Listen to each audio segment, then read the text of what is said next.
What does it take to sound more natural in American English, specifically for you? Today we're going to be trying to answer that question. Good morning, guys. Good evening. Good afternoon. Welcome to the Schwa Mill. This is your American English pronunciation review show. We are here Mondays, Tuesdays, and Fridays, right around 7:30 a.m. New York, to listen to pronunciation files that you send here, so that way we can give you some pronunciation feedback and to guide you in that process. There is me. Hello, guys. My name is Geoff. It rhymes with breath. That's one of the 4 keys to a natural sound, American English, including placement, pitch, breath, trying to weaken your consonant sounds or strengthen your vowel sounds. I hope you guys had a great weekend. Today we got 2 more files for us to take a look at. So as we play the files, I encourage you to try to think about what's the feedback I'm going to give? What are the things that stand out to you? And hey, maybe you want to send your own file in the future. You're going to see a link in the video description where you can find out how to do that in a free Telegram group. And then we pick 2 files from before each episode. Let's take a listen to our first clip here. Sometimes your placement gets really high and you have to learn how to control that, and that could be a little problematic sometimes. Okay, so this is a file that's talking a bit about placement. So let's try to identify a couple moments where the placement is sounding a little bit more natural. And by changing the placement to a different position, this may help you achieve a much more natural sound just on its own. There are a couple of places where I think the placement is going a bit high, and I'll try to show you what it sounds like if it goes lower. Sometimes your place. Let's start just right there with the especially for my students to have some British training or Australian English, things like that. Those are variations of English that have different placements, and the American English placement is, again, going to be lower. We see this, for instance, with the letter O sound. If you're used to pronouncing it as like, oh, oh, and you may even be moving your lips, rounding your lips, and treating it as a diphthong, which is a diphthong. However, what we see in American English with diphthongs is we try to squeeze the sounds together a bit more. So instead of doing like an oh, what if we just keep our lips straight? Oh, oh, compare oh versus oh. Do you hear that difference there? What's happening is when I round the lips and close the mouth, it can be easy to send the placement farther forward. So I start projecting from right here, and that's how I get that ooh, ooh, ooh type sound. Versus if I keep the placement down the entire time, see how now that is not happening and the placement staying in a single spot. So when we're saying we don't have to do like Sometimes your.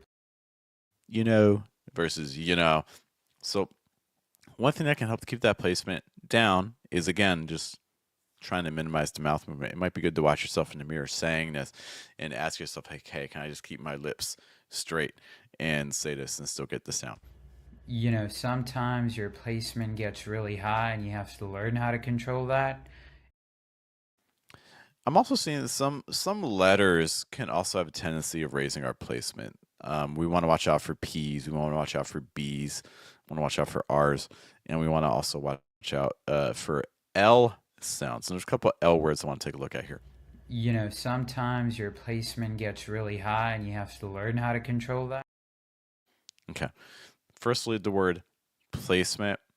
Placement with that PL. Placement. You may be used to using a lot of light L's. Okay. The light L is when you make an L sound with the tip of your tongue, generally high, contact against your upper ridge, and it sounds like la, la. There's nothing wrong with that L sound if you keep the placement down. So, for instance, I could say like la, la. That's relatively low placement. The problem is when a lot of people are doing that L sound is the placement tends to go high. So doing like la, la. So in a word, for instance, like placement, you may intend to say placement with even with your tongue high, but you end up saying place. Do you hear how the placement's already higher? The sound's already different. Versus pull. Hear a difference? Pull. You in general want the lower one in American English pronunciation. The higher one's not going to give you the most natural sound. Another way you can try to address this as well is instead of using a light L sound, you could actually use a dark L sound. So taking instead of your tip of your tongue right up here, it may be helpful to have it against the bottom of your mouth. And that L sound no longer is going to sound like L. It's going to sound like oh, oh. And you may be like, well, Geoff, that doesn't even sound like an L sound at all. But for people that are going to be listening to you, that L sound is going to be enough, and it's also going to help lower your placement. And it's also going to allow a lot of breath to come through. We talk a lot on the channel about how your consonant sounds, in many respects, need to become more like vowel sounds, in all honesty, and this is something that can help. So instead of saying placement, and another word we saw was learn with, I'm guessing, the tip of our tongue high with light L sounds in higher placements.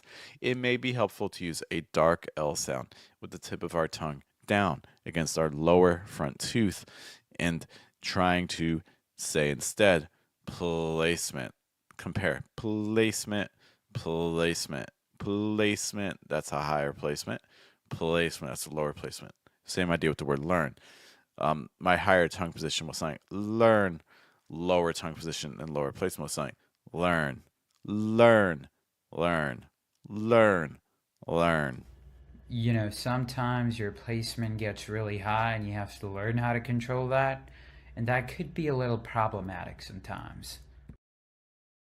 One final thing I want to mention here is the word could. What's up to Nicole hanging out with us? Thank you so much for the kind words, Nicole. I appreciate that. Hope you have a good weekend or having a good day today.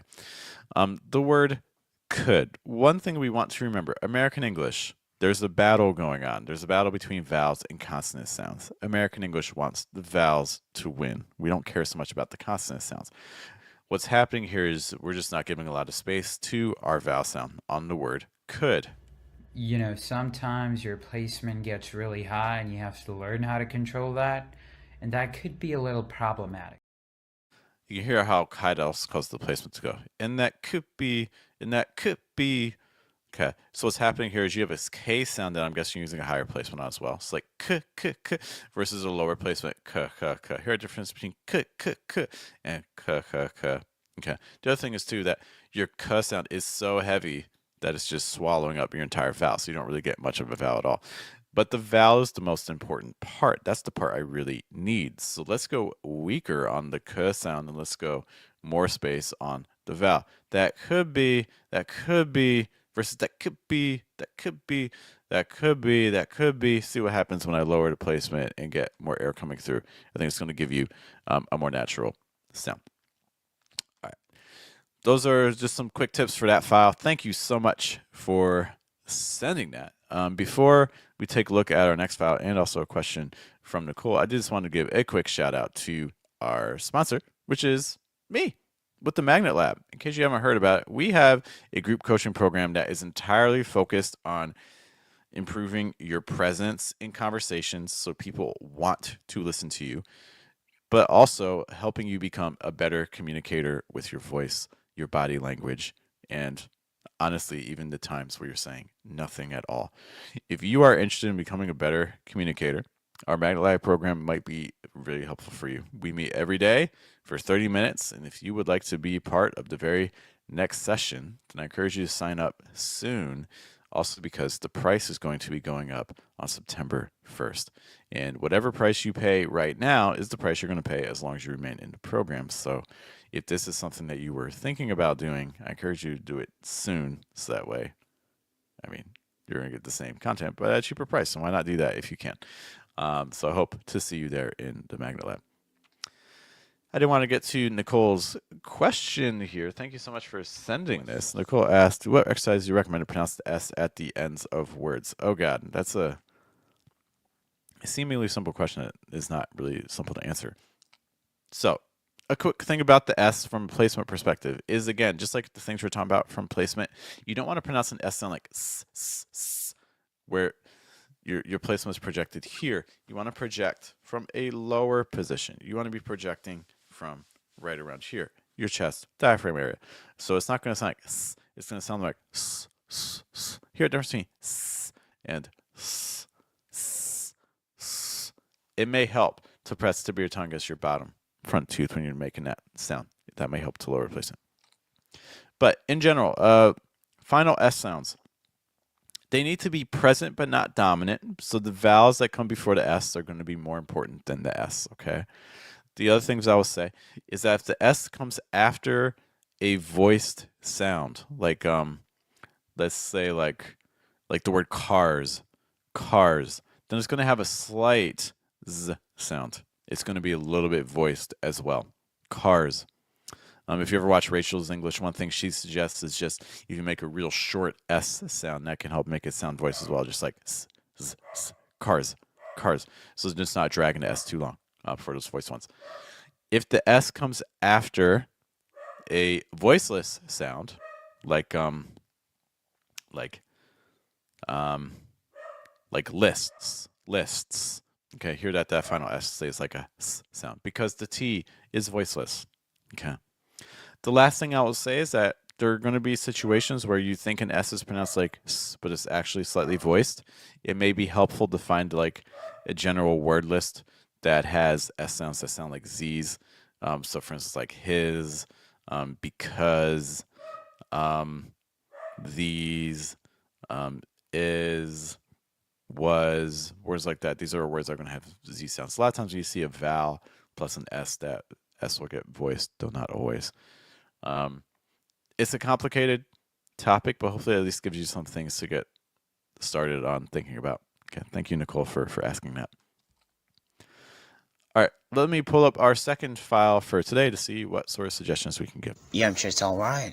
My friend Max is cooking, and he is generally acknowledged to be the worst cook in the world, but, you can hide the food in your handbag or something. Okay, I'll be honest, that very last thought group there, I heard, like with the part with the handbag, the first part that I was not able to catch clearly, so I want to try to target to figure out why that's happening. Why can't I understand it? What I will say, besides that, my big piece of feedback here is there's a lot of uptalk. It's uptalk is like this when I just keep rising at the end of my thought groups. I just keep doing it over and over again. We want to watch out for that. Okay, so if you notice you're falling to that pattern, use some falling intonation. To give an example, what that would sound like with some falling intonation. Yeah, I'm sure it's all right. My friend Max is cooking, and he is. Like, yeah, I'm sure it's all right. My friend Max is cooking. That's what that would sound like if he had falling intonation versus, yeah, I'm sure that's all right. My friend Max is cooking versus, yeah, I'm sure that's all right. My friend Max is cooking. Okay, hear the difference there. So watch out for the uptalk. Let's listen to that last part. Yeah, I'm sure it's all right. My friend Max is cooking, and he is generally acknowledged to be the worst cook in the world, but, you can hide the food in your handbag or something. Oh, it sounds like right now you can hide the food in your handbag or something. If someone isn't understanding a section of what you say, it could be that you're mispronouncing something. I don't want to dismiss that, but I think the bigger issue is probably a lack of contrast. And listening to the sound file, there's not a ton of contrast happening. It's like everything I say is kind of falling into this. I'm not doing much beyond this sort of pattern. So none of the thought groups are really separating themselves from a speed perspective. None of the thought groups are separating themselves from a pitch perspective, a volume perspective, a firmness perspective. All the thought groups are sounding the same, so it becomes hard to separate. Okay. In American English, contrast is really important because we have weak consonant sounds and lots of breath. That means everything's blending together. That means these elements of contrast become extremely important. And I think the biggest thing with this file is there's just not a lot. If you wanted to mix up speed, for instance. Yeah, I'm sure it's all right. My friend Max is cooking, and he is. Like, yeah, I'm sure it's all right. My friend Max is cooking. Something like that. Now I've changed up the speed, right? Or we could do pitch. Like, yeah, I'm sure it's all right. My friend Max is cooking. Do you see that we had that high pitch? Like, yeah, I'm sure it's all right. Then we had the lower pitches. My friend Max is cooking. We had that. Pausing. Yeah, um, sure it's all right. See, we added some pauses there. These are all examples of element of contrast we could add to your speed. I mean, to your speech. And what's happening when I'm listening to your file here is I'm just not. It's not getting a lot. Yeah, I'm sure it's all right. My friend Max is cooking, and he is generally acknowledged to be the worst cook in the world, but, you can hide the food in your handbag or something. That last soccer, What if we like slowed down on a word or two? What if we didn't say everything firm, but we softened one part? What if we raised the pitch a little higher on a part? You know, everything's just kind of blending together too much. So I would encourage you to incorporate a little bit more contrast there. Otherwise, it's going to be a little tricky to understand that. Just going to be honest there. All right, guys. I do have to head out, but hey, thank you to all of our people that sent us files. Like, obviously can't do the show without you. If you're interested in getting one of your own files potentially selected for a stream, we have a free Telegram group you can see in the comments and in the description. Otherwise, hey, thank you guys for hanging out with me. There's a lot of pronunciation resources out there, so the fact that you spent a little time out of your day here is greatly appreciated. We'll be back tomorrow morning with another edition of the Schwa Mill. I will see you guys later. Hope you have a good day, have a good night, and a good afternoon. Take care.